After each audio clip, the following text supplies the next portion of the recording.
안녕하세요. 오늘은 커피 한 잔 들고 듣기엔 살짝 무겁지만 정신 차리고 들으면 묘하게 재미있는 이야기. 요즘 금융시장 단골 메뉴 엔캐리 트레이드 청산 이야기를 아주 유쾌하게 풀어보겠습니다. 오늘의 주제, 엔화로 빌리고 전 세계로 뿌리고 다시 불러 모으는 대서사시. 먼저 무대 세팅부터 하죠. 한국은행 같은 역할을 하는 일본은행 BOJ의 정책금리, 정확히는 단기 무담보 콜금리 목표인데요. 현재 0.5%입니다. 2025년 1월에 0.25%에서 0.5%로 올린 뒤 무려 11개월째 그대로입니다. 하지만 이제 분위기가 달라졌습니다. 오는 12월 18일 19일 금융정책결정회에 여기서 0.25% 인상, 즉 0.75%로 올릴 가능성이 매우 높다는 전망이 지배적입니다. 그리고 한 번으로 끝날 것 같지도 않습니다. 다수의 경제학자들은 2026년 9월까지 최소 1.0%까지 갈 거라고 입을 모읍니다. 자, 여기까지는 숫자 이야기. 이제 본격적으로 재미있는 부분으로 들어가 보죠. 캐리 트레이드, 한 줄 요약? 캐리 트레이드란 무엇이냐? 금리 싼 데서 돈 빌려서 금리 비싼 데에 투자해 차익을 먹는 기술. 엔 캐리 트레이드는 여기서 주인공이 일본 엔화입니다. 일본은행이 수십 년간 초저금리를 유지해준 덕분에 엔화는 투자자들 사이에서 별명이 하나 붙었습니다. 펀딩 통화, 즉 싸게 빌려 쓰는 돈. 투자자들은 엔화를 빌립니다. 거의 공짜 수준이죠. 그걸 달러, 호주 달러 같은 고금리 통화로 바꿔서 미국 국채, 주식, 신흥국 자산에 투자합니다. 환율이 가만히만 있어져도 금리 차이 자체가 수익입니다.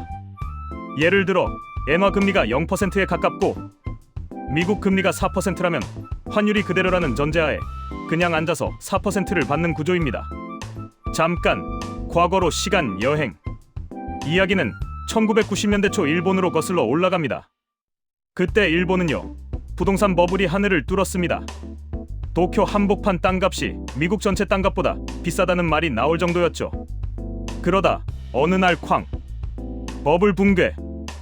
이후 일본 경제는 20년 넘게 디플레이션 늪에 빠집니다. 물가는 안 오르고 소비는 얼어붙고 기업은 투자 안 하고 월급은 그대로. 경제는 러닝머신 위에서 전력 질주하지만 제자리. 이게 바로 유명한 잃어버린 20년입니다. 일본은행은 여기서 선택을 합니다. 돈, 풀자. 아주 많이. 금리를 1%, 0.5%, 0.1%, 그리고 결국 마이너스 금리까지 갑니다. 마이너스 금리란 뭘까요? 은행에 돈을 맡기면 이자를 받는 게 아니라 수수료를 내는 세상입니다. 말이 되냐고요? 일본은 실제로 그렇게 했습니다. 그리고 이 정책을 20년 넘게 유지합니다. 결과는 세상에서 제일 싼 돈, 엔화 탄생. 천재들이 움직이기 시작합니다. 여기서 머리 좋은 사람들이 눈을 반짝입니다. 일본에서 돈이 거의 공짜잖아. 그런데 미국, 유럽은 금리가 높네? 답은 간단합니다. 싸게 빌려서 비싸게 굴린다. 이게 바로 캐리 트레이드입니다.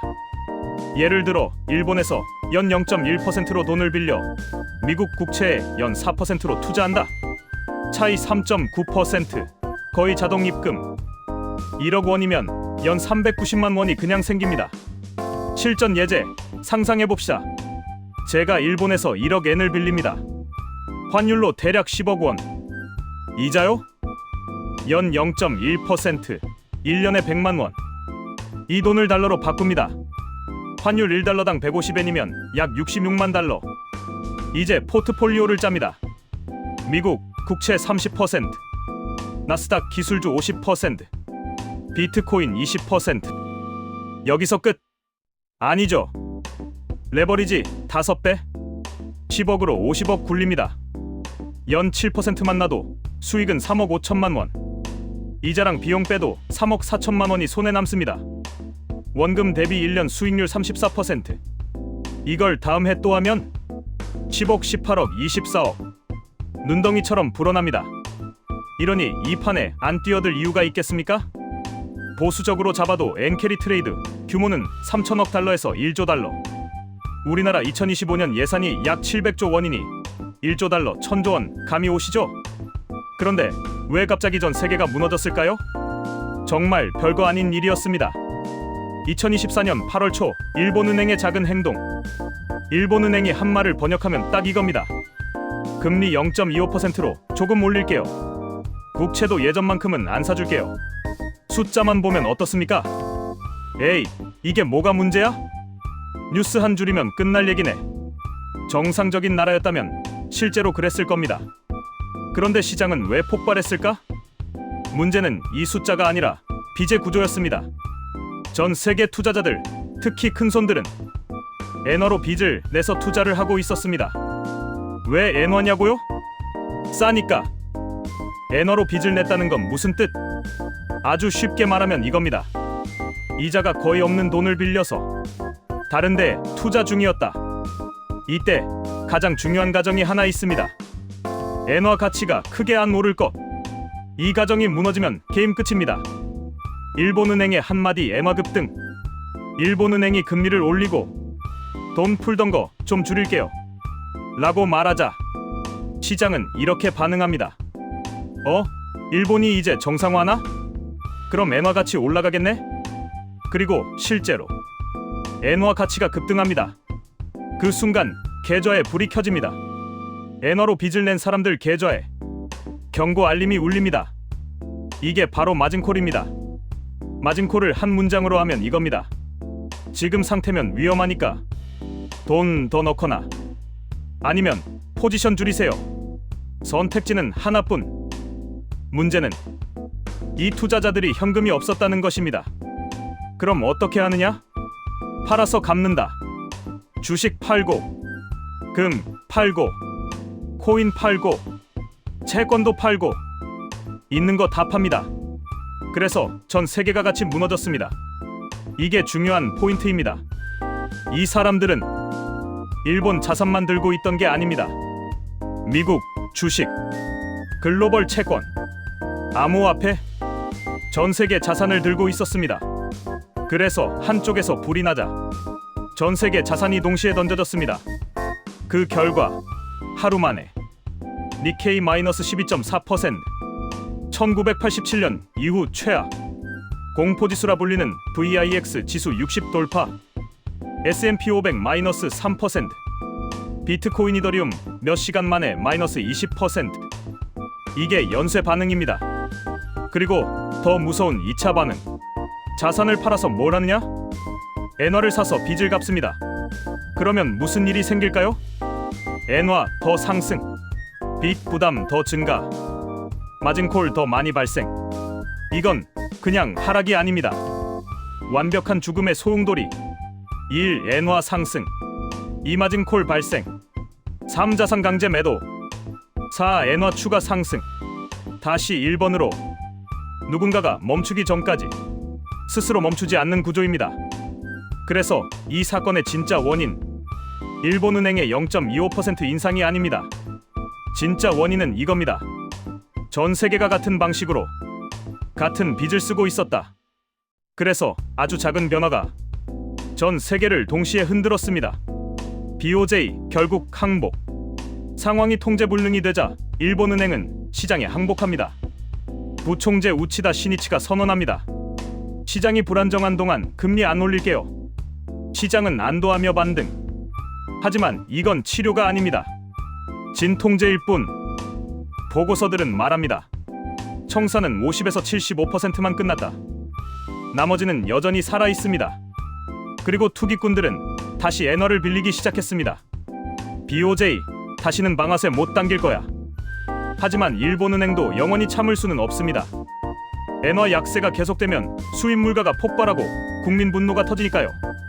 BOJ는 지금 빨리 움직이면 세계 금융시장 붕괴, 늦으면 자국 통화 파괴, 이 사이에 갇혀 있습니다. 일본은 정말 가난한 나라일까? 많은 사람들이 이렇게 생각합니다. 일본 빚 많다던데, 고령화 심각하다던데. 맞는 말도 있지만 절반만 맞는 말입니다.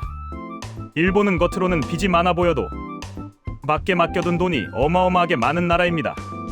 일본은 돈을 빌리는 나라가 아니라 돈을 빌려주는 나라. 일본이 해외에 가지고 있는 순자산은 무려 3조 7천억 달러입니다. 이걸 아주 쉽게 말하면 이겁니다.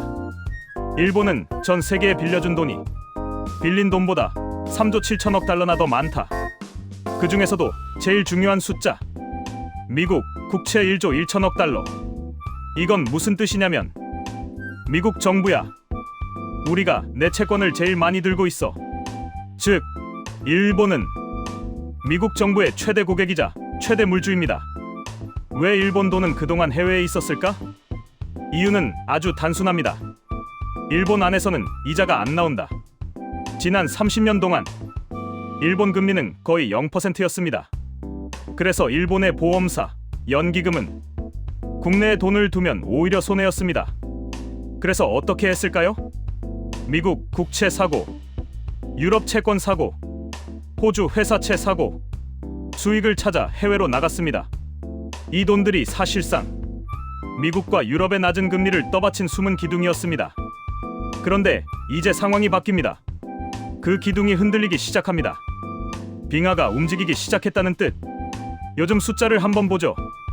일본 국채 30년물 금리 3.4%, 환율 위험까지 고려한 미국 국채 수익률 1%도 안 됨.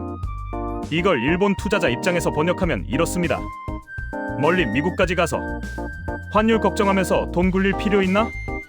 그냥 일본 국채 사는 게 낫겠네. 집안 금고가 더 맛있어졌습니다. 이제 일본 투자자들은 깨닫습니다. 집안 금고가 바깥 은행보다 이자를 더 주네? 이러면 당연히 행동이 바뀝니다. 거인들의 선언, 다이치 생명, 니폰 생명, 부코쿠 생명, 이 일본의 초대형 보험사들이 공개적으로 말합니다. 해외 자산 줄이고 일본 국채 늘리겠습니다. 이게 바로 본국 송환, 어려운 말로 리패트리에이션입니다. 이 돈들은 어떻게 움직일까? 여기서 중요한 차이가 있습니다.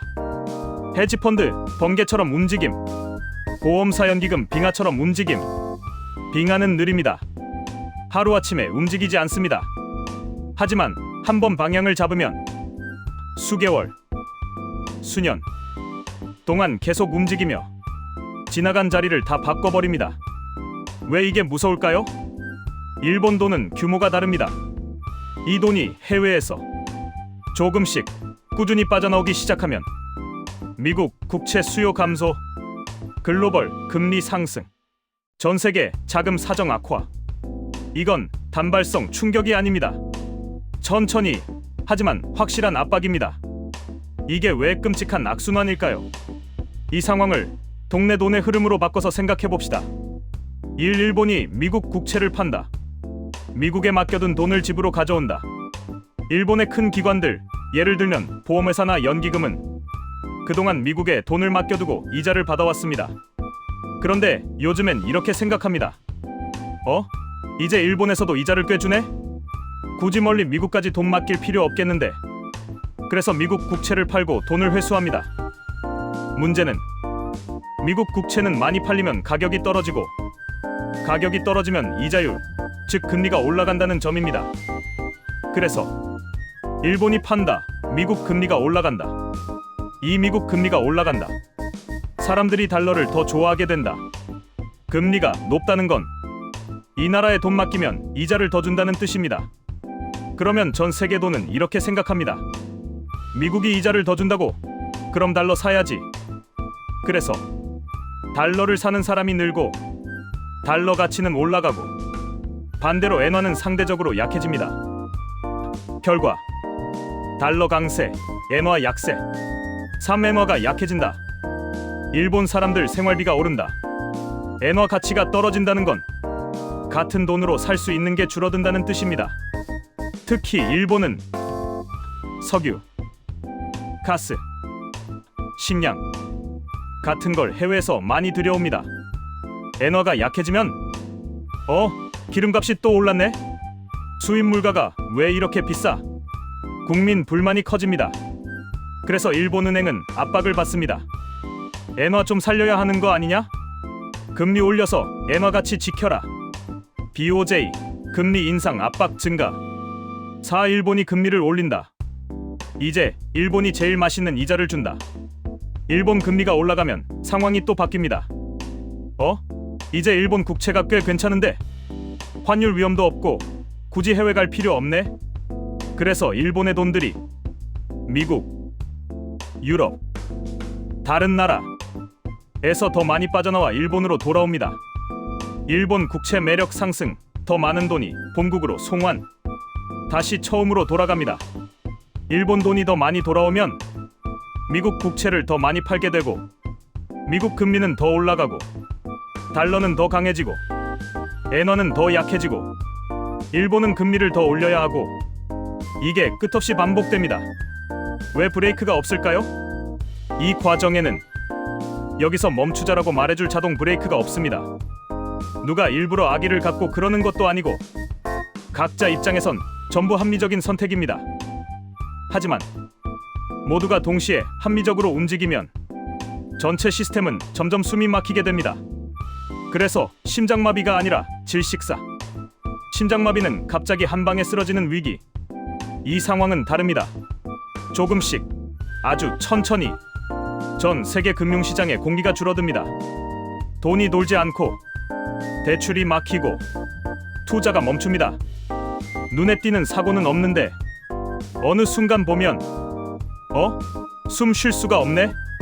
그래서 이건 번쩍하고 끝나는 사고가 아니라 서서히 진행되는 질식사입니다. 또 하나의 시한폭탄 일본 은행들. 먼저 등장인물부터 정리합시다. 미쓰비시 UFJ, 스미토모 미쓰이, 미즈호. 이 세 곳은 그냥 은행이 아닙니다. 전 세계에 돈을 빌려주는 초대형 은행, 말 그대로 금융고래입니다. 이 고래들이 요즘 배가 불룩합니다. 왜냐하면 배 속에 어떤 음식을 잔뜩 먹었거든요. 고래의 먹이, 시에로가 뭐냐면요. 시에로, 이름부터 어렵죠. 아주 쉽게 말하면 이겁니다. 회사들이 진 빚을 한데 모아서 포장지 예쁘게 싸서 이자 많이 준다고 파는 상품. 미국과 유럽의 수천 개 회사가 빚을 집니다. 그 빚을 한데 모아서 이거 안전해요, 이자 높아요 라고 붙여 파는 게 시에로입니다. 일본 은행들은 생각했습니다. 일본에선 이자 거의 안 나오는데 이건 이자 잘 주네? 그래서 엄청나게 사들였습니다. 문제의 시작 달러가 필요했다. 여기서 중요한 포인트. 시에로는 미국 상품입니다. 달러가 있어야 삽니다. 그런데 일본 은행들은 원래 달러가 많지 않습니다. 그래서 어떻게 했을까요? 달러를 빌리자. 여기서 구조가 이렇게 됩니다. 단기로 달러를 빌림. 그 달러로 장기 상품 시에로를 삼. 이걸 한 줄로 요약하면 짧게 빌려서 오래 묻어두는 투자. 평소엔 잘 굴러가던 구조. 금리가 낮고 환율이 안정적일 때는 문제 없습니다. 빌리는 이자는 싸고 시에로 이자는 높고. 그래서 은행은 이렇게 생각합니다. 자동 수익 기계네? 그런데 상황이 바뀌었습니다. 이제 문제가 터집니다. 미국 금리 급등, 엔화 환율 요동, 시장이 불안정. 그러자 달러 빌리는 비용이 확 뛰어오릅니다.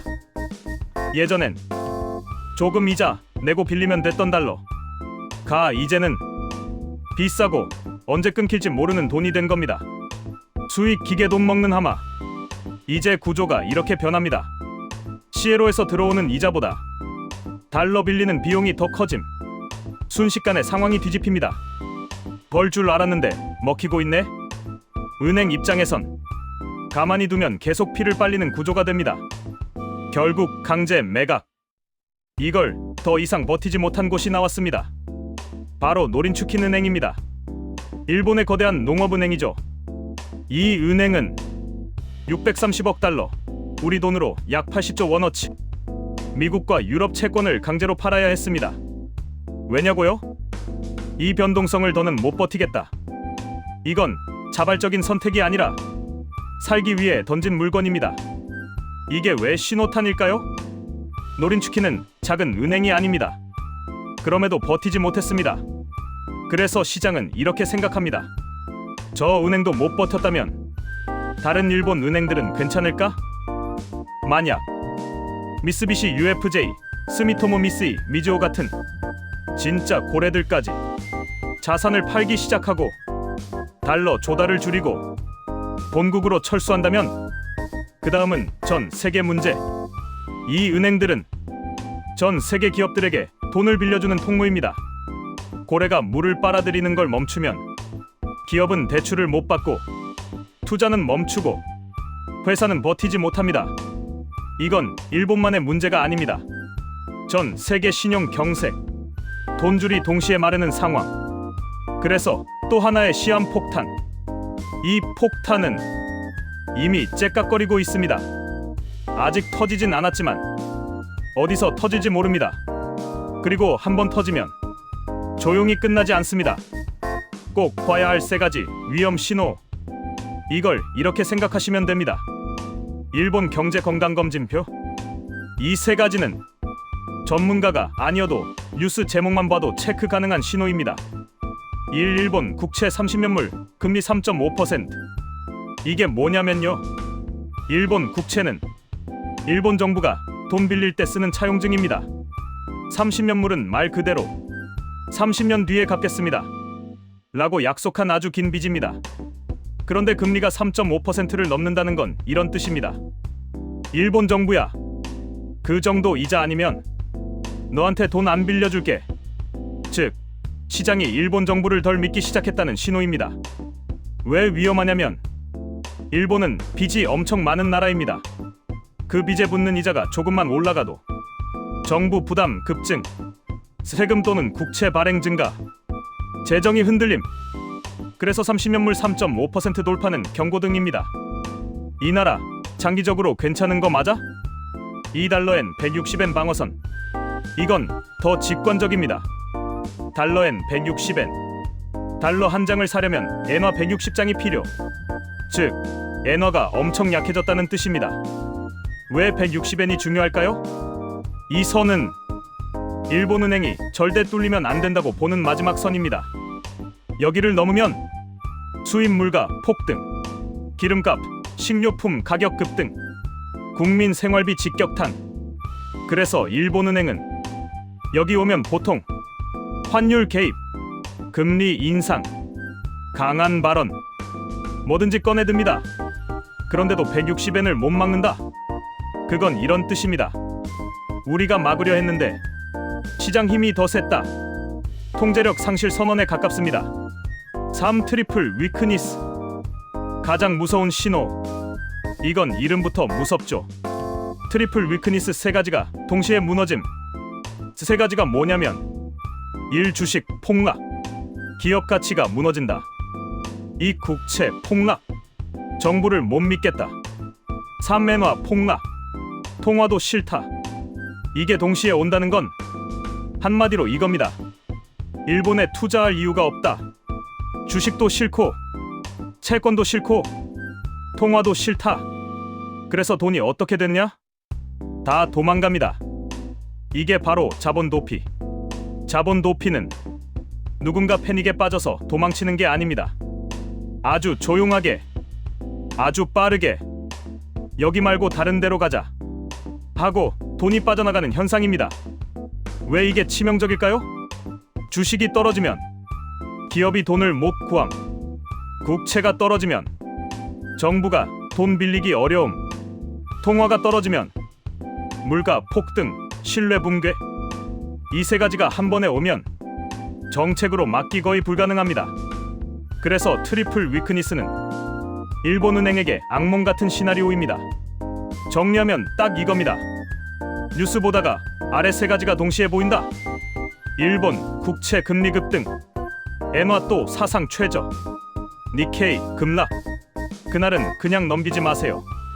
그건 단순한 뉴스가 아니라 돈이 국경을 넘어 도망치고 있다는 신호입니다. 엔딩. 지난 30년 일본은 중력을 무시하며 살았습니다. 하지만 무중력은 끝났습니다. 엔캐리 트레이드는 아직 끝나지 않았고 본국 송환이라는 거대한 파도는 이제 시작입니다. 기억하십시오. 일본이 움직이면 전 세계가 움직입니다. 그리고 이번 움직임은 꽤 아플 겁니다.